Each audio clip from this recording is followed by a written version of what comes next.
Madwar 25,000 pensjonant, inkluż Romol li twildu qabel l-1962 u li kieku għadhom jaħdmu s-salarju kurrenti tagħhom jaqbes it-dħul pensjonabbli massimu qed jingħataw b'mod gradwali żieda addizzjonali fil-pensjoni tagħhom li tlaħaq massimu ta' 9 € fil-ġimgħa.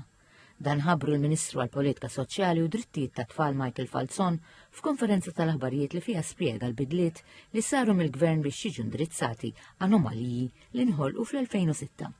Il-Ministru Falzon għalli permezz ta' din l-ewwel miżura l-pensjonanti għandhom il-garanzija li kull sena se jibqgħu jieħdu żidiet ola mill-kola, garanzija li qabel ma kienx teżisti. It-tieni miżura hija sissa nafu li laqtet 25,000 fruq, sissa, hija miżura fejn qegħdin naġġustaw il-maximum pension, il-pensjoni massima ta' dawk li twildu qabel l-ewwel ta' Jannar 1962 biex fuq medda ta' snin jiġi ekwivalenti għal massimu ta' dawk li twildu wara l-ewwel ta' Jannar 1962. Fil-perjodu ta' bejn l-2013 u l-2023 in-nefqa fuq il-benefiċċji kibret b'9 biljun euro, qabżata kważi 61% u telet għal 1.31 biljun euro.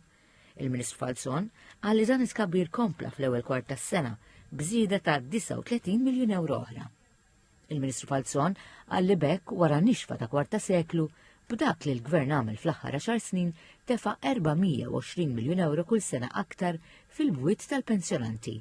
Għalli dan apparti titjib f'benefiċċji oħra.